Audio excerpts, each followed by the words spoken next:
Manage करके अपनी जिम्मेदारी से बरी हो गए, ऐसा नहीं हो सकता है। बिल्कुल नहीं हो सकता। आपको प्यार करना का ये मतलब नहीं कि अंधा प्यार हम करेंगे।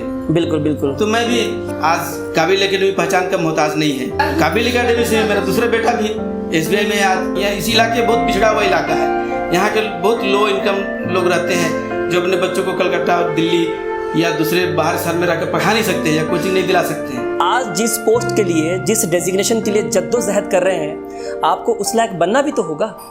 मैं अपने बच्चों को अच्छा एजुकेशन दे सकूं। वो कहते हैं ना, ख्वाहिशों की तराजू में तौले गए थे, सपनों के बदले सौदा हुआ था। अगर आपके पास सौदा करने के लिए सपना ही ना हो तो फिर इस जीवन के मायने खत्म हो जाते हैं। नॉर्थ बंगाल यानी डुअर्स, जो वेस्ट बंगाल का एक बहुत ही सुंदर स्थान है। यहाँ की खूबसूरती, यहाँ की नदियाँ, पहाड़ और विशेषकर चाय बागान जो लोगों को दुनिया के हर क्षेत्र से यहाँ आने के लिए आकर्षित करती है। लेकिन शिक्षा के दृष्टिकोण से ये स्थान हमेशा से नेग्लेक्ट किया गया। लेकिन यही है एक ऐसी संस्था जो धीरे धीरे शिक्षा का एक नया आयाम गढ़ रही है। जी हाँ, मैं बात कर रहा हूँ काबिल अकेडमी की। नॉर्थ बंगाल के अलीपुरद्वार डिस्ट्रिक्ट के एक छोटे से गांव हाशिमारा में स्थित है, जो यहाँ के बच्चों को कॉम्पिटिटिव एग्जाम की तैयारी करवाती है। आज काफ़ी बच्चे यहाँ से पढ़कर कामयाबी के मुकाम तक पहुँचे हैं। इसी श्रृंखला को आगे बढ़ाते हुए आज हम एक ऐसे काबिल अकेडमी के ही शिष्य से मिलने जा रहे हैं जिनकी माँ एक हाउसवाइफ और पिता चाय बागान में क्लर्क होते हुए इन्होंने 5 नौकरियां हासिल की। जी हाँ, ये है MD आसिफ रजा, SBI डिप्टी मैनेजर। 2 भाई और छोटे भाई इजाज अहमद अंसारी भी SBI में जूनियर एसोसिएट के पद पर होम पोस्टेड है और वो भी काबिल अकेडमी से ही अपनी शिक्षा हासिल की। कड़ी मेहनत, लगन और दृढ़ संकल्प के साथ पढ़ाई की। कई बार असफल भी हुए लेकिन धैर्य का साथ नहीं छोड़ा और 5 नौकरियां हासिल की। हम चाहते हैं कि इनकी यह प्रेरणादायक कहानी आज डुअर्स के साथ साथ भारत के हर उस स्टूडेंट के दिल को छुए जो आज कॉम्पिटिटिव एग्जाम की तैयारी कर रहे हैं। तो चलिए मिलते हैं उनसे और उनके परिवार से। हेलो दोस्तों, मैं राजेश कुमार और मैं आप सबका स्वागत करता हूं मेरे यूट्यूब चैनल काबिल अकेडमी पे।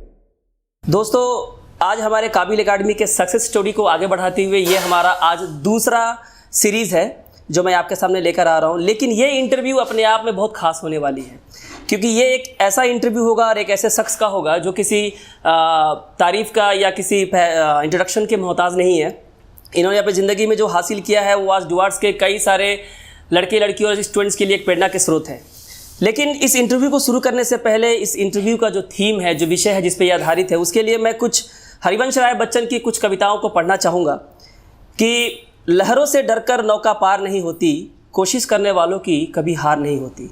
नन्ही चींटी जब दाना लेकर चलती है, चढ़ती दीवारों पर 100 बार फिसलती है। मन का विश्वास रगों में साहस भरता है, चढ़कर गिरना, गिरकर चढ़ना नहीं अखरता है। आखिर उसकी मेहनत बेकार नहीं होती, कोशिश करने वालों की कभी हार नहीं होती। जी हाँ, बिल्कुल आज भी ये कविता जो है बहुत साल पहले लिखी गई थी, लेकिन आज के दृष्टिकोण में भी, समाज में, पूरे देश में सभी के ऊपर ये उतनी ही सार्थक है। तो आज मैं जिस शख्स से मिलने जा रहा हूँ, ये काबिल अकेडमी की एक बहुत बड़ी सफलता है, जिन्होंने, उनके बारे में कहा जाए तो उन्होंने 1 नहीं, 2 नहीं, 3 नहीं, 4 नहीं, बल्कि 5 नौकरियां हासिल की है।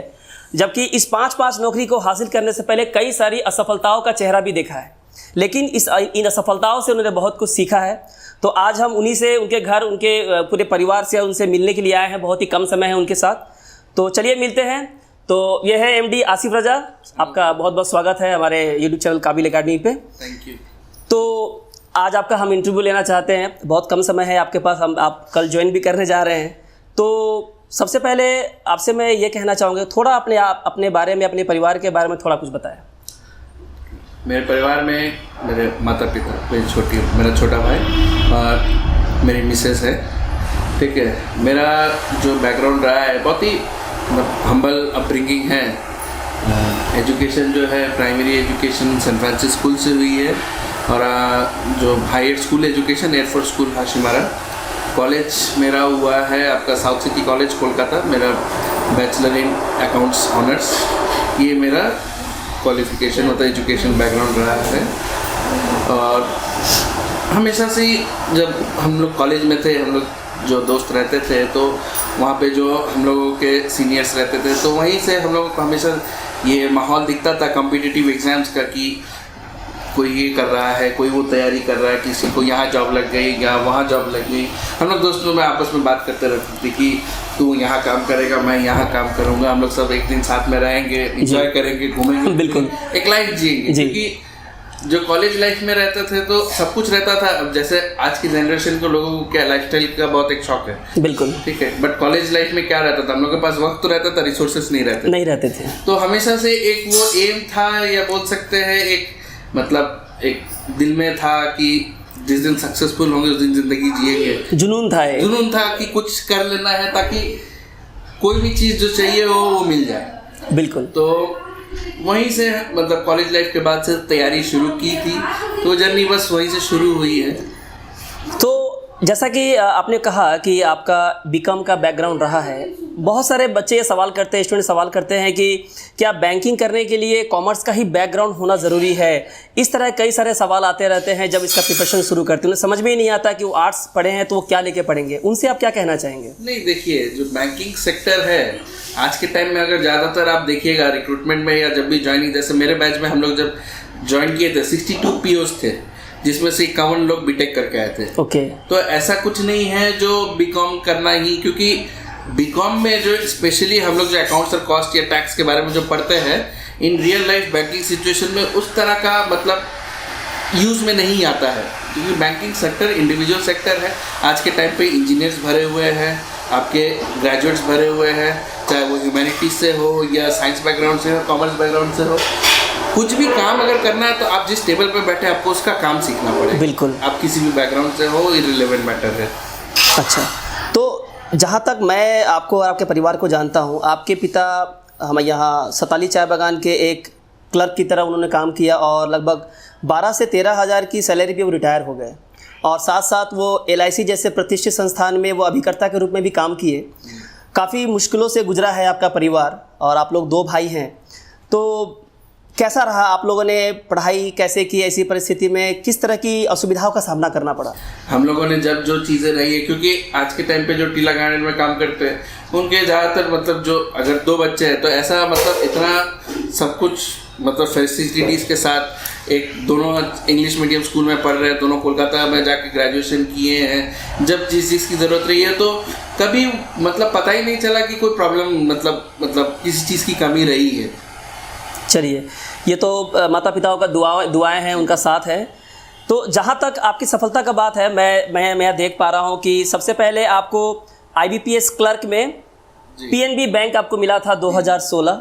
उसके बाद आपको SBI क्लर्क भी 2016 में आपको ज्वाइनिंग मिली थी।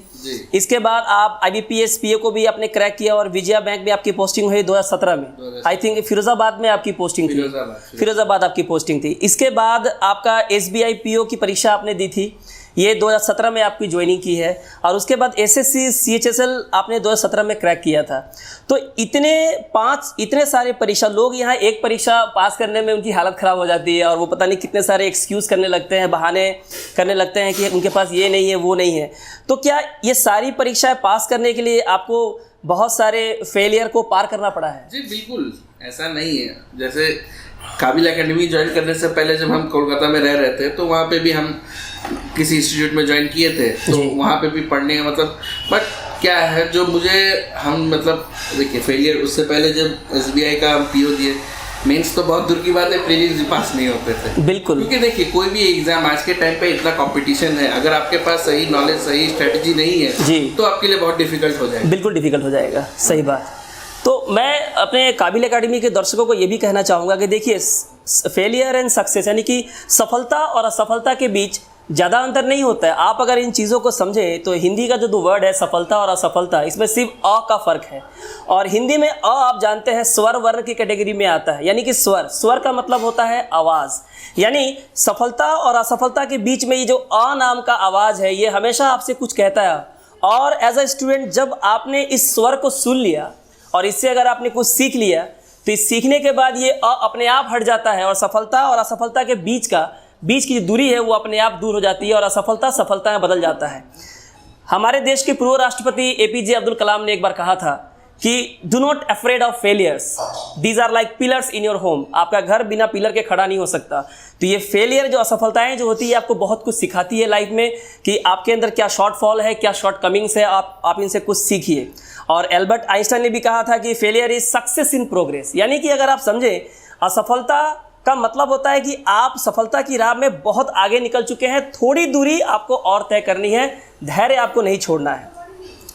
तो आसिफ, आपसे ये जानना चाहूँगा कि बहुत लोग प्रीलिम्स क्वालिफाई कर लेते हैं और वो ये सोचते हैं कि भाई प्रीलिम्स तो क्वालिफाई हो गया है तो मेंस भी आसानी से निकल जाएगी, सब कुछ तो आसानी से हो जाएगा। तो ये जो कॉन्सेप्ट है जस्ट प्रीलिम्स पास कर लेना, ये क्या है? नहीं, ये तो बिल्कुल मतलब फिजूल सी बात है। जी। प्रीलिम्स में अगर 2000 निकलते हैं तो मेंस में वहां से जाके 200 लोग निकलते हैं। नहीं आसान होता तो फिर तो बहुत डिफिकल्ट हो जाता है। बिल्कुल बिल्कुल। प्रीलिम्स आपका जो है, प्रीलिम्स और मेंस में देखिए, प्रीलिम्स में क्या है, mostly it's about time management. जो प्रीलिम्स में आपको टाइम मैनेजमेंट स्किल सब ज़्यादा जरूरत है। आपके पास 1 घंटा 100 क्वेश्चन है, बिल्कुल ठीक है। आपको चले भले ही सभी आता हो, आप सब तो अटेम्प्ट नहीं करेंगे। आपको स्ट्रैटेजिकली वहाँ पे टाइम और अपने स्कूल को मैनेज करना है कि हमको मैक्सिमम आउटपुट कैसे निकालना है। बिल्कुल। मेंस इज मोर लाइक कि आपको टाइम तो है, अब वहाँ पे आपका क्वेश्चन सॉल्विंग एबिलिटी रहता है। 3 घंटे का SBI PO का मेंस जो होता है 3.5 आवर्स, तो वहाँ पे पेशेंस भी एक बहुत बड़ी चीज़ होती है कि आपको 3-3.5 घंटे एक प्रेशर सिचुएशन में, जहाँ पे आपको पता है it's a very life changing moment, of course, कि यहाँ पे अगर आप अपना सही खेल जाते हैं तो इट्स मतलब ज़िंदगी बदल जाएगी। तो ऐसा बिल्कुल भी नहीं हो सकता कि प्रीलिम्स हो गया, अरे चलो फिर तो मेंस हो जाएगा। अगर प्रीलिम्स में 10% मेहनत करनी पड़ती है तो मेंस में 1000% करना पड़ता है। बिल्कुल। बिकॉज सबसे पहले तो प्रीलिम्स में जो लेवल ऑफ डिफिकल्टी है क्वेश्चंस में और जो मेंस में है, तो वो कोई कंपैरिजन नहीं है। बिल्कुल। कोई अगर प्रीलिम्स बहुत अच्छा किया है तो जरूरी नहीं है कि वो मेंस भी करेगा। अच्छा के लिए वो उसको बिल्कुल उसी तरह के मेंस के पेपर्स या उसके कॉन्सेप्चुअलाइज, क्योंकि बहुत ही डिफरेंस रहता है क्वेश्चन की क्वालिटी में। और मुझे लगता है कि सिर्फ प्रीलिम पास करना ही काफ़ी नहीं है। बहुत लोग सोचते हैं कि जो कट ऑफ गया है प्रीलिम्स का, हम उनसे केवल 1-2 नंबर ऊपर लाके सोचते हैं कि हम मेंस भी आसानी से क्लियर कर लेंगे। ये कॉन्सेप्ट ही पूरा गलत है, क्योंकि आप कंपेयर करें उन 2 स्टूडेंट्स को जो प्रीलिम्स की, अगर मान लीजिए जनरल कट ऑफ अगर 60 गई है तो एक का 61 आया है और एक का 80 आया है, तो जाहिर सी बात है दोनों के कॉन्सेप्ट में ज़मीन और आसमान का फ़र्क है। और जो 80 लाया है वो बेहतर तरीके से मेंस की परीक्षा की तैयारी कर सकता है और पास भी कर सकता है। तो आसिफ, कभी आपको ऐसा लगा कि जब आप पढ़ाई कर रहे थे और काफ़ी आप उब गए हो, आपको ऐसा लगा कि नहीं बस हो गया, अब मेरे से ये नहीं होने वाला, अब मैं छोड़ दूंगा, ये मेरे से? नहीं, ऐसा तो कभी नहीं हुआ, क्योंकि मतलब हमेशा से एक टारगेट था कि SBI में जाना, ये मेरा PO का टारगेट। यानी आपका लक्ष्य क्लीन था, आपको पता था कहाँ जाना है आपको। काबिल एकेडमी में आने से पहले भी मतलब, क्योंकि देखिए मतलब बैंकिंग सेक्टर में मुझे खासा इंटरेस्ट था पहले से। और ये मन में था कि अगर बैंक में ही जब काम करना है तो SBI में ही करना है, बिकॉज एक तो वर्क कल्चर उसका बहुत ही अच्छा है, पर्क्स एंड बेनिफिट्स उसके बहुत बेटर है, प्लस पोस्टिंग्स उसकी बहुत अच्छी है, मतलब हाँ। तो हमेशा से था कि जस्ट IBPS PO भी जब निकला था तो I was not very happy और कंटेंट। उस टाइम पे मेरा, आपको जैसे पता है, SBI PO के इंटरव्यू के बाद मेरा रिजल्ट पेंडिंग था।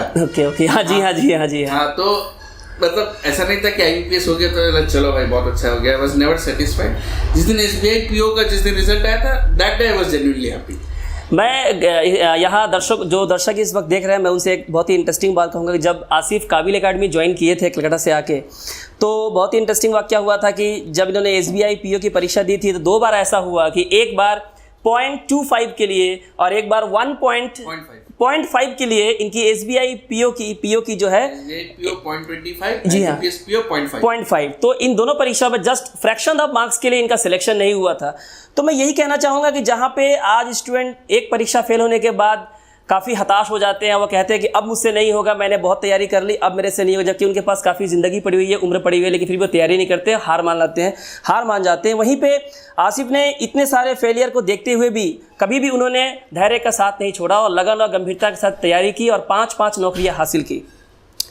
तो अक्सर ये लोग ये कहते हैं कि जब आप तैयारी कर रहे हो तो भाई आप फ्रेंड से दूर रहिए, दोस्तों से दूर रहिए। तो मैं ये जानना चाहूँगा कि how does your friend help और not help in achieving your goal? नहीं, देखिए ऐसा नहीं है कि फ्रेंड से दूर रहिएगा तो आपका रिजल्ट अच्छा ही होगा जी। ठीक है, देखिए पढ़ते पढ़ते भी इंसान का एक अभी हम मान लीजिए 10 घंटा पढ़ रहे हैं तो ऐसा नहीं है कि हम 10 घंटे में बराबर कंटेंट ले रहे हैं। बिल्कुल, quality is more important then quantity. Of course पढ़ाई के बीच में अपने आप को रिज्यूविनेट करना भी उतना ही इक्वली इंपॉर्टेंट होता है। अब आप वो कैसे भी कीजिए, आपको खेलकूद पसंद है आप खेलकूद कीजिए, दोस्तों के साथ हैंगआउट करना है आप वो हैंगआउट कीजिए, मूवीज देखना है, म्यूजिक सुनना है, बट अपने आप को रिफ्रेश करना बहुत जरूरी है। आप हम 10 घंटे पढ़ रहे हैं तो पहले घंटे में जितना हम चीज़ों को ले पा रहे हैं 10वें घंटे में तो वो नहीं ले सकते। बिल्कुल। तो देखिए, और ये फ्रेंड सर्कल भी कैसा है, आप फ्रेंड सर्कल में जाके क्या करते हैं जी, वो भी इंपॉर्टेंट है। जैसे मेरे फ्रेंड सर्कल में क्या थे, सब उसी चीज़ में लगे हुए थे, everyone was building their career. Okay. तो हम लोग में जब भी बात होती थी तो करियर एक बहुत ही कॉमन टॉपिक होता था कि इसका एग्जाम है, ये ऐसे करना है, इसका तैयारी ऐसे करना है, और हम लोग एक दूसरे को टिप्स लेते देते भी थे। कोई जैसे जीएस में अच्छा है तो उससे हम टिप्स ले रहे, कोई मैथ्स में वीक है तो मुझसे पूछ रहा है कि कैसे करें। तो always the conversations were positive and around with career. Okay, so I think your friend help you out a lot कि आप लोग आपस में काफ़ी कंस्ट्रक्टिव चर्चा करते थे इन चीज़ों के लेके, करियर ओरिएंटेड चर्चा होता था और हैंग आउट भी होता था। तो I think it is very important to relax your mind after long period of study. तो ये बहुत ज़रूरी होता है कि केवल आप पढ़े ही नहीं बल्कि आप रिलैक्स भी करें, अपने माइंड को रिजुविनेट करें ताकि आपको दोबारा पढ़ने में आपको फिर से मज़ा आ सके। सो मुझे एक बात बताइए, लोग आज बच्चे तैयारी करते हैं और काफ़ी ज़्यादा वो इम्पेशेंस हो जाते हैं। तो आपने 5 नौकरियां हासिल की, इसमें SBI PO, इस वक्त आप आई थिंक डेप्यूटी मैनेजर के पोस्ट पे आप हैं कलकत्ता में, स्टेट बैंक ऑफ इंडिया में। तो लोग जानना चाहेंगे आपसे, ये बहुत ही इम्पोर्टेंट है कि आपने अपने पढ़ाई को शेड्यूल कैसे किया। देखिए, टू बी ऑनेस्टली, लोग कहते हैं ना कि भाई आप कितने घंटा पढ़ते हो, आपकी नौकरी हो गई, आपने 10 घंटा पढ़ा, आपने 15 घंटा पढ़ा है, आपने पढ़ाई को शेड्यूल कैसे किया, आप घर में रूटीन बनाते थे, मतलब all this fancy things they want to know. So आपने इन्हें शेड्यूल कैसे किया? बड़ा सरप्राइजिंग होगा, मेरा कोई शेड्यूल था नहीं एक्चुअली। ओके। हम तभी पढ़ने बैठते थे जब जेन्युइनली मेरा फोकस पढ़ाई में बैठने के लिए आता था। ओके। हम फॉर्मेलिटी के लिए कि चलो पढ़ना है तो पढ़ने बैठ रहे, वैसे नहीं होता था। यूजुअली क्या होता था, हम दिन भर नहीं पढ़ते थे, जब रात को सब जैसे घर वाले सो गए तब हम लेके बैठते थे। क्योंकि अभी क्या होता है, जैसे दिन में अगर पढ़ने बैठ रहे, कुछ ना कुछ कोई आ गया या कोई काम आ गया या कोई नॉक करने आ गया, तो क्या होता है वो मतलब फोकस और रिदम नहीं बनता था। तो हम अपने हिसाब से जब मन करता था, जब हम देखे कि हमको अभी 1.5-2 घंटा कुछ नहीं है, तब हम लेके बैठते थे, अपने सहूलियत पे बैठते थे। ऐसे कोई फिक्स नहीं था, और ऐसा भी नहीं है कि हम किसी 10 घंटा या 12 घंटा पढ़े हैं, ऐसा मतलब रोज हिसाब करके, वैसे नहीं था। बट जब पढ़ते थे तो सिर्फ पढ़ते थे। ओके। सो मैं जानना चाहूँगा आपसे, जैसे बहुत लोग, मैं एक चीज़ बोलना, बहुत लोग सोचते हैं कि 12 घंटा पढ़ेंगे तो होगा, 15 घंटा पढ़ेंगे तो होगा। ऑलवेज फोकस क्वालिटी पे करना है। आप दिन में 3 घंटा पढ़िए, लेकिन वो 3 घंटा आपको ऐसा देना है कि वो 3 घंटे का कोई हिसाब ना हो। ओके। आपको ये टाइम देख के कि हम 3 घंटा पढ़ लिए तो पढ़ लिए, वैसे नहीं। आप 3 घंटा में अपने आप को कितना नॉलेज शुरू करने के पहले कहाँ थे और 3 घंटे के बाद कहाँ थे, वो आपको समझना बहुत ज़रूरी है। यानी कि आई थिंक स्टूडेंट्स को we should not focus on the quantity but the quality of your education.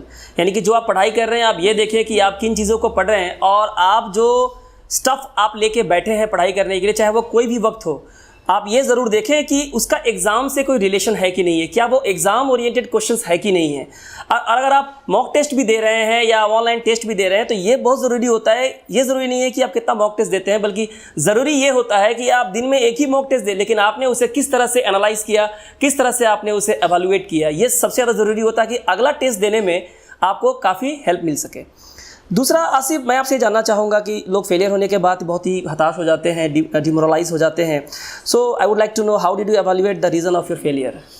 हम जब एग्ज़ाम दे रहे थे, अब हम देख रहे क्वेश्चन तो सॉल्व हो रहे, लेकिन जैसे क्या होता था, अटेम्प्ट जो होता था, जैसे स्पेशली प्रीलिम्स के टाइम पे इनिशियली क्या होता था, प्रीलिम्स ही नहीं निकल रहा था। प्रीलिम्स में जैसे टारगेट किए थे कि 70, 75, 80 तक लेके जाना है स्कोर, लेकिन 50 से 60 के बीच में रुक जा रहे थे। तो जब इवैल्यूएशन किए तो देख रहे हैं हम ऐसे क्वेश्चंस में बहुत टाइम दे रहे हैं जहाँ पे हम स्कोर नहीं कर रहे हैं। तो वहाँ पे एक चीज़ हम ये सीखे कि कौन से क्वेश्चंस को अटेम्प्ट करना है, और उसके लिए आपको खुद को पता होना चाहिए कि मेरा स्ट्रेंथ क्या है। हम इस क्वेश्चन को पकड़ेंगे तो हम इसको 30 से 40 सेकेंड या 1 मिनट के अंदर सॉल्व कर पाएंगे या नहीं कर पाएंगे, वो आपको पता होना चाहिए। अब उसके लिए आपको रिगरस प्रैक्टिस की ज़रूरत है, तभी आपको पता चलेगा कि मेरा स्ट्रेंथ कहाँ पे है। तो वो चीज़ हम जब समझ गए कि अच्छा हम यहाँ पे टाइम वेस्ट कर रहे हैं और स्कोर भी नहीं आ रहा है, तो हम उस तरह से स्ट्रेटजी मेरा जब चेंज हुआ कि हाँ जिस तरह से क्वेश्चंस अटेम्प्ट करना है, तब मेरा फोकस गया कि हमको वही क्वेश्चन अटेम्प्ट करना है जिसको हम जल्द से जल्द कर सके। जब टाइम मेरे पास बचेगा तो फिर हम उस क्वेश्चंस पे आएंगे जो हम पीछे छोड़ के आए। तब जैसे ही हम ये स्ट्रेटजी को अपनाए, मेरा अपने आप अटेम्प्ट बढ़ा, स्कोर बढ़ा, तो ये रहा था। ओके। तो जैसा कि मैं बताना चाहूँगा कि आसिफ जो कह रहे हैं ये बहुत ही इम्पॉर्टेंट और महत्वपूर्ण बात है। जो भी स्टूडेंट्स आज या जो भी लोग आज ये सीरीज़ देख रहे हैं, मैं उनसे ये कहना चाहूँगा कि जब आप एग्ज़ाम्स देते हैं, परीक्षा देते हैं, तो देखिए एग्ज़ाम में आपके पास बहुत ही लिमिटेड स्कोप होता है, बहुत ही लिमिटेड टाइम होता है। उस लिमिटेड टाइम में आपको प्रीलिम्स में 60 मिनट्स में आपको 100 क्वेश्चन सॉल्व करने होते हैं। तो ये बहुत ज़रूरी होता है कि आप क्वेश्चन को बहुत ही वाइजली चूज़ करें। बहुत ज़रूरी है कि सबसे ज़रूरी तो ये है ये जानना कि आप किस क्वेश्चन को चुनें और किस क्वेश्चन को आप छोड़ें, क्योंकि आप ये अफोर्ड नहीं कर सकते 1 घंटे में कि आपने मैथ्स के एक क्वेश्चन को पकड़ा, उसी को करने में आप 10 मिनट लगा दिए तो आपका पूरा एग्ज़ाम जो है वो ओवर हो जाएगा, फिर आप कुछ कर नहीं पाएंगे। और इसके लिए आपको घर में काफ़ी ज़्यादा प्रैक्टिस चाहिए। आप सबसे पहले एग्ज़ाम्स के जो क्वेश्चंस हैं, प्रीवियस ईयर के जो क्वेश्चंस हैं, आप उनकी प्रैक्टिस करें, आप उनको देखें, क्योंकि वही आपको सक्सेस तक ले जाएगा। वो आपको देखिए एग्ज़ाम्स के जो क्वेश्चंस होते हैं ना, वो कुछ डिमांड्स करते हैं स्टूडेंट से। आई थिंक वो कुछ डिमांड करते हैं कि एक स्टूडेंट का प्रिपरेशन किस लेवल का होना चाहिए। और जब आप एग्ज़ाम देते हैं और जब आपका स्कोर बेहतर होता जाता है तो आपको ये समझ में आता है कि हाँ, मेरी जो प्रिपरेशन है, मेरा जो एवेल्युएशन है, मेरा जो एनालिसिस मैंने किया है, ये काफ़ी बेहतर हो रहा है।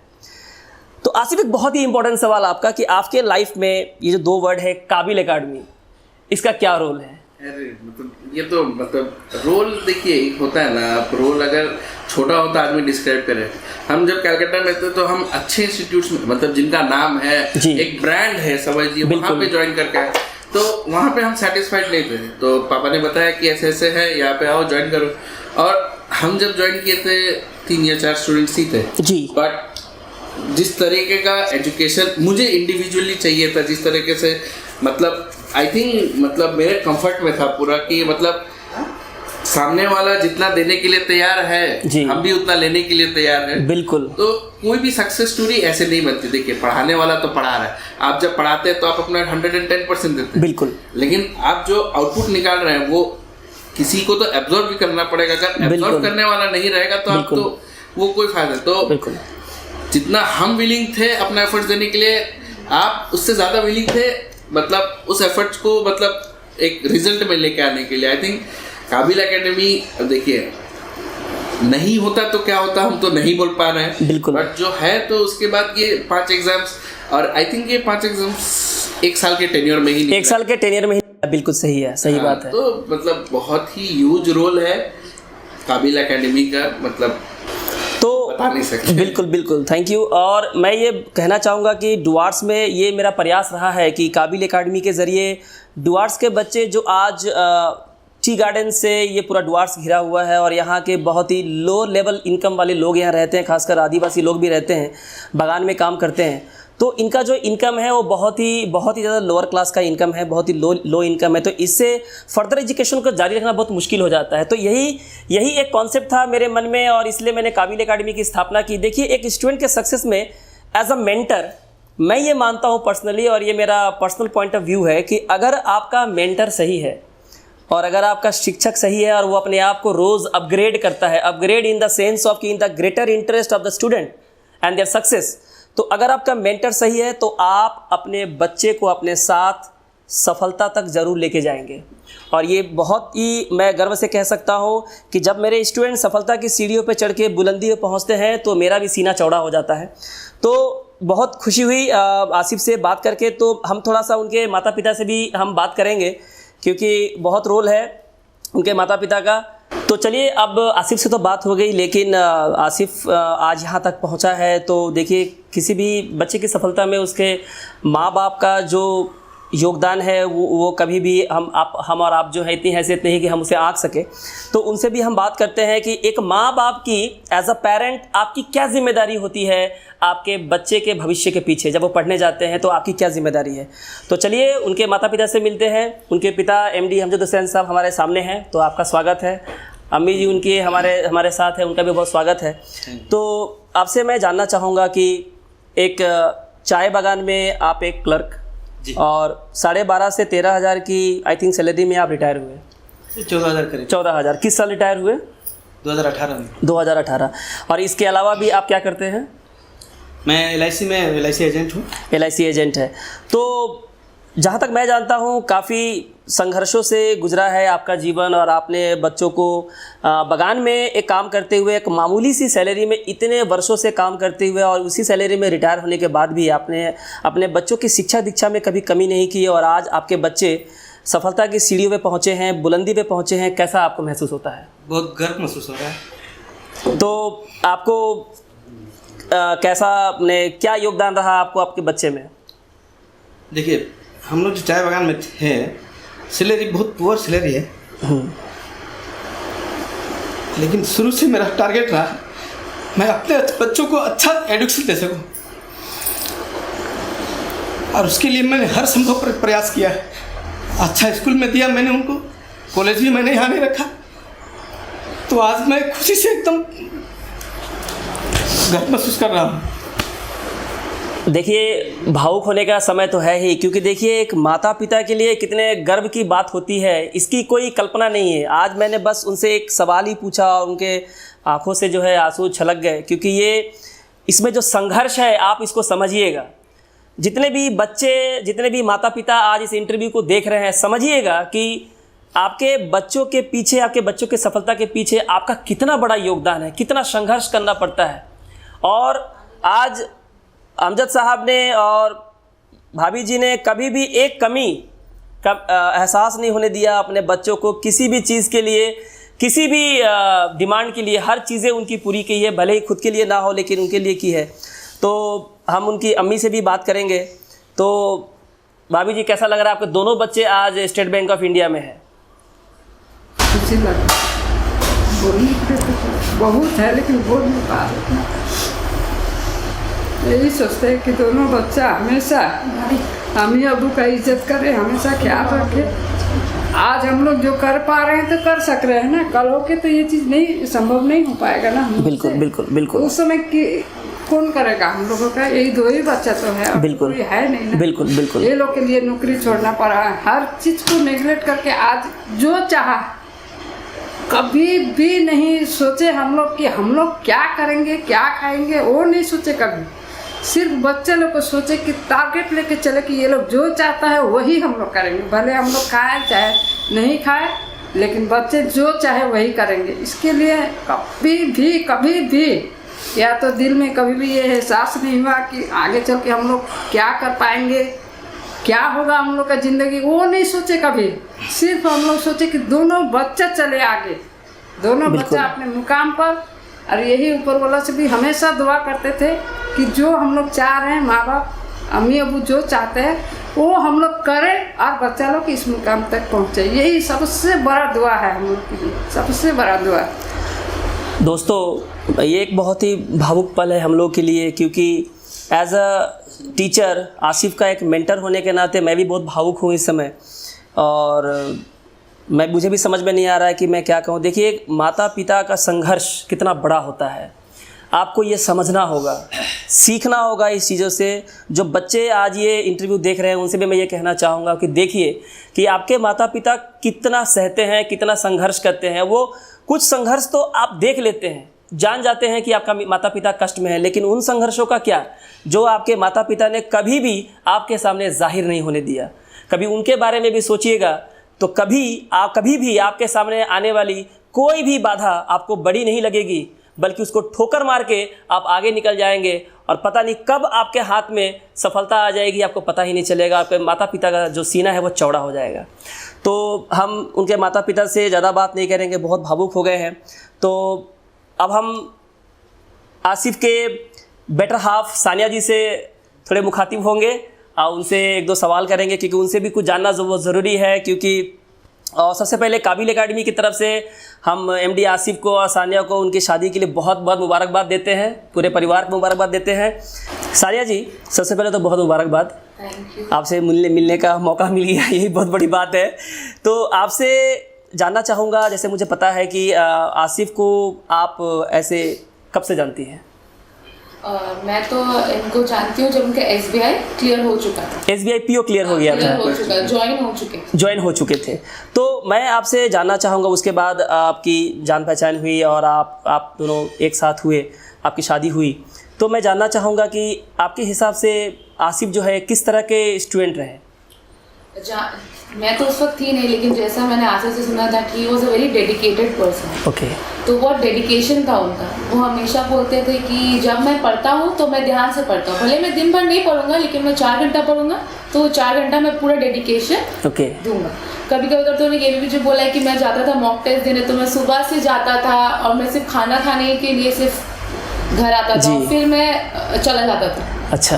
तो इन्होंने बहुत मेहनत की और मुझे लगता है कि इनकी मेहनत की वजह से जो भी हुआ है, माँ पापा का साथ तो है ही बिल्कुल, लेकिन इनकी मेहनत, आपकी मेहनत सब मिलके आज ये यहाँ तक पहुँचे। And I am very proud of him. बिल्कुल बिल्कुल बिल्कुल प्राउड होना भी चाहिए, क्योंकि एक प्राउड का मोमेंट है। और सबसे बड़ी बात है कि बहुत हज़ारों लाखों स्टूडेंट जो आज ये देख रहे हैं, डुआर्ट्स के बच्चे या पूरे भारत के लोग जो आज ये देख रहे हैं, उनके लिए भी एक बहुत बड़ी बात है कि आप देखें और समझें कि जीवन संघर्षों के साथ ही चलता है। आप संघर्ष के बिना जीवन को चला नहीं सकते, और जब संघर्ष से आप जूझते हैं तो आप चीज़ों को समझते हैं, उसकी अहमियत को समझते हैं कि चीज़ें क्या हैं। जैसे कि सानिया जी ने कहा कि उनके हस्बैंड जो है MD आसिफ रजा जो है बहुत ही डेडिकेटेड, हार्ड वर्किंग और डिलीजेंट है, और बहुत मेहनत करते थे, मौक़ देते थे, दिन भर वो मौके देते थे, सिर्फ खाना खाने ही घर आते थे। तो सोचिए कि जो डेडिकेशन का जो लेवल है वो किस तरह का है। तो सानिया जी, इन्होंने तो अब SBI PO ज्वाइन कर लिया है एज ए डेप्यूटी मैनेजर, अब इस बैंक में काम कर रहे हैं, तो अब ये कैसा काम करते हैं वहाँ पे? मुझे लग रहा है अभी भी डेडिकेटेड है जी, क्योंकि भले ही घर पे कुछ भी हो वो अपना काम कंप्लीट करके आते हैं। Okay. मतलब 9 बजे या 9:30 बजे he will complete his work and then he come back home. Okay. तो मतलब अभी भी मतलब जो उनके अंदर क्वालिटी है डेडिकेशन की जी, वो अभी भी पूरे अच्छे तरीके से मुझे दिखती है शादी के बाद में। अच्छा। और एक इम्पोर्टेंट बात मुझे आपसे जाननी होगी, भाई बताइए कि ये वर्कआउट करते हैं कि नहीं करते हैं? वर्कआउट तो करते हैं अभी, और डाइट भी अभी। तो डाइट आपके हाथों में है?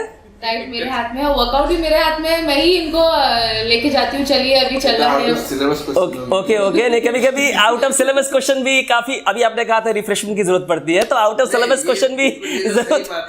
जी, जैसे दिन भर काम के बाद जो एक रहता है, एक शाम को जो फिजिकल एक्टिविटी रहती है, उससे अगले दिन के लिए वो फिर से फ्रेश वो मतलब वो रहता है, वरना वो लेथार्जी या कंप्लेसेंसी आ जाएगी तो फिर आउटपुट भी नहीं आएगा उस तरह से। तो एक मतलब बॉडी को, माइंड को एक्टिव रखना बहुत ज़रूरी है आज के टाइम पे, क्योंकि बैंकिंग सेक्टर क्या बहुत सेंसिटिव है। आप थोड़ा सा भी अगर लैक ऑफ फोकस इधर से उधर होगा तो मिस्टेक्स बहुत हो सकती है। तो अपने लिए जो माइंड को, ताकि मतलब मेरा फोकस बना रहे, जो चीज़ मेरा मतलब काम के टाइम में कोई ध्यान ना भटके, इस वजह से थोड़ा सा अपने लिए एक लाइफ में आपको जो चीज़ें अच्छी लगती है, किसी भी तरह का फिजिकल एक्टिविटी, ये रखना भी बहुत ज़रूरी है। तो यानी हमें लगता है कि एक स्टूडेंट को स्टूडेंट लाइफ में और उसके बाद भी मेंटल फिटनेस के साथ साथ फिजिकल फिटनेस की भी ज़रूरत है, और ये काफ़ी अहम भूमिका निभाती है एक स्टूडेंट को आगे ले जाने में। तो सानिया जी, थोड़ा आप अपने बारे में बताइए। इस वक्त आपने तो आई थिंक DLED की पढ़ाई पूरी कर ली है, तो आप आगे क्या कर रही हैं? मैं तो अभी जैसे मैंने DLED कंप्लीट किया अपने लॉर्टो हाउस से। ओके। और मैं अभी एक टीचिंग मतलब एक स्कूल में पढ़ाती हूँ। ओके। सो बस मेरा यही है कि इनके ऑफिस जाने के बाद मेरा स्कूल रहता है। अच्छा। और फिर इनके ऑफिस के आने से पहले मैं घर आ जाती हूँ। ओके, चलिए, तो ये एक लाइफ साइकिल अब शुरू हो गया है। तो चलिए, मेरी बहुत बहुत शुभकामनाएं है आपको, आप भी जीवन में सक्सेस पाएं। और आप पढ़ा रही हैं, और आप जहां पढ़ा रही हैं as a teacher, teaching is a noble profession, बहुत अच्छा काम कर रही हैं, आपको बहुत बहुत शुभकामनाएं हैं। तो जैसा कि आपने देखा कि आज के इंटरव्यू में हमने MD आसिफ रजा से ये जानना चाहा, जो आज एक स्टेट बैंक ऑफ इंडिया में डेप्यूटी मैनेजर है। आप इस बात को समझिएगा, और 5 नौकरी उनके पास है। तो सारे संघर्ष, उनके माता पिता की तकलीफ़, उनका संघर्ष, उनके कष्ट, वो संघर्ष भी जो कभी बच्चों के सामने जाहिर नहीं हुए, जो सीने में ही दफन हो गए, ये सारी चीज़ें एक जो बच्चे आज ये देख रहे हैं ना, ये मैं उनसे कहना चाहूँगा कि समझिए इन चीज़ों को, इसकी अहमियत को, क्योंकि ज़िंदगी में यही चीज़ें हैं जो आपको बहुत आगे लेके जाएंगी। और इसकी अहमियत को, इसके महत्व को आप जितना समझेंगे उतना ही जीवन में सक्सेसफुल होंगे। मैं काबिल एकेडमी की तरफ से, खुद की तरफ से आसिफ को, उनके अब्बू अम्मी को और सानिया जी को, पूरे परिवार को तहे दिल से शुक्रिया अदा करता हूँ। उन्होंने अपना समय दिया और वो जो इस मुकाम पे है उसके लिए एमडी आसिफ रजा को बहुत बधाई, उनके अब्बू अम्मी को बहुत बधाई और उनके मिसेस को भी बहुत बधाई।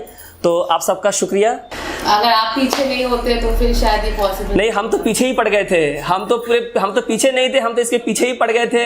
और शायद इसका सबसे बड़ा जो दुश्मन था वो मैं ही था कि भाई कभी मौका मिले, किसी दिन गोली बंदूक मिलेगा तो पहला गोली हम ही को मारेंगे। हाँ सही बोलते मैं कि भाई कभी इसके हाथ में अगर बंदूक मिल गई तो पहली गोली जो है वो मुझे ही मारेंगे, कि इतना मैं बोलते थे कि मारना भी पड़े आसिफ इजाज को तो मारिए, लेकिन सही रास्ते पर लेके चलो। बिल्कुल बिल्कुल ये बिल्कुल उनके अब्बू और अम्मी की तरफ से पूरी छूट थी कि भाई आपका भाई है, आप इसे मारिए पीटिए कुछ भी कीजिए। हम क्लास में बहुत मैंने इनको डांटते भी थे, फटकारते भी थे, तो लेकिन जो भी हो ये सब कुछ का नतीजा अगर इतना सुंदर निकलता है तो ज़रूर करेंगे, ऐसा दोबारा करेंगे, बार बार करेंगे। तो आप गाइड करना पड़ेगा। बिल्कुल बिल्कुल बिल्कुल हम खाली स्कूल भेज करके अपनी जिम्मेदारी से बरी हो गए, ऐसा नहीं हो सकता है। बिल्कुल नहीं हो सकता है। आपको उसमें सही गाइडेंस की जरूरत है बच्चों को। बच्चे बिगड़ते हैं, डांटते भी हैं, बच्चे को डांटना भी पड़ेगा, डांटना पड़ेगा।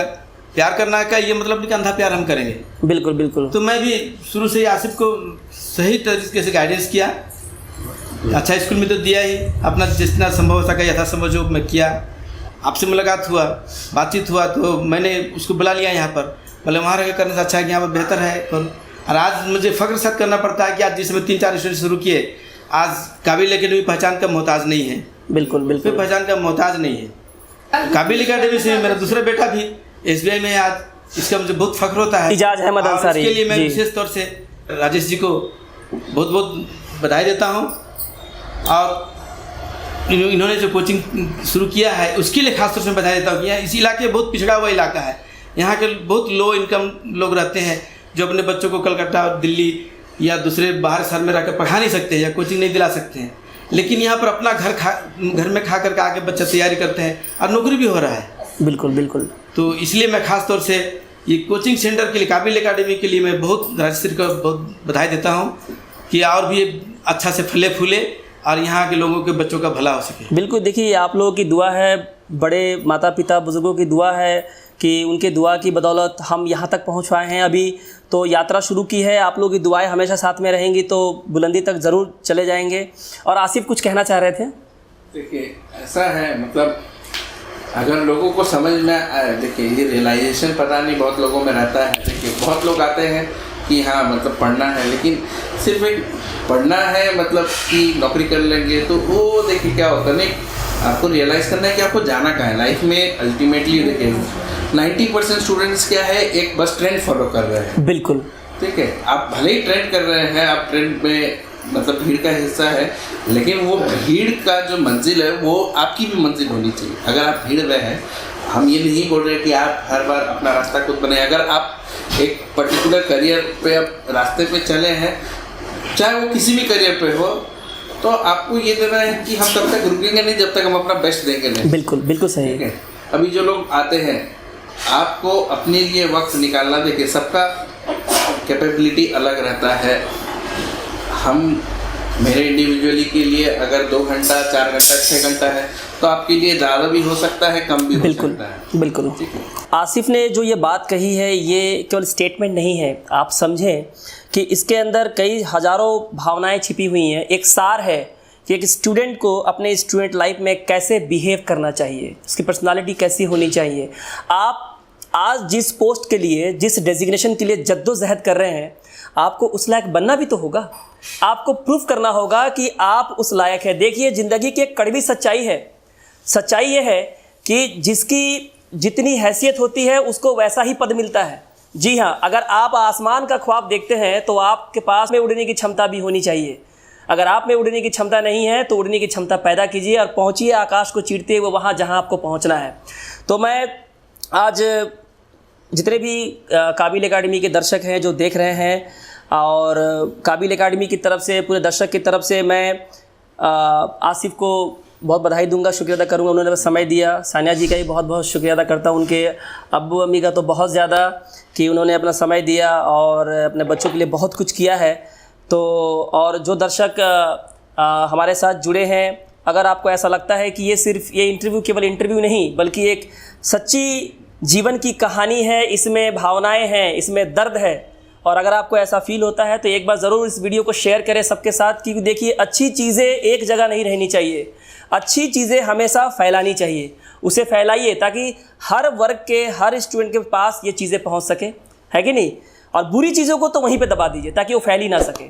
तो बहुत बहुत शुक्रिया आप सबका कि आप लोगों ने समय दिया, और बहुत बहुत शुभकामनाएं। और जो लोग नए जुड़े हुए हैं वो काबिल एकेडमी यूट्यूब चैनल को सब्सक्राइब कर ले। आप सबका बहुत बहुत धन्यवाद।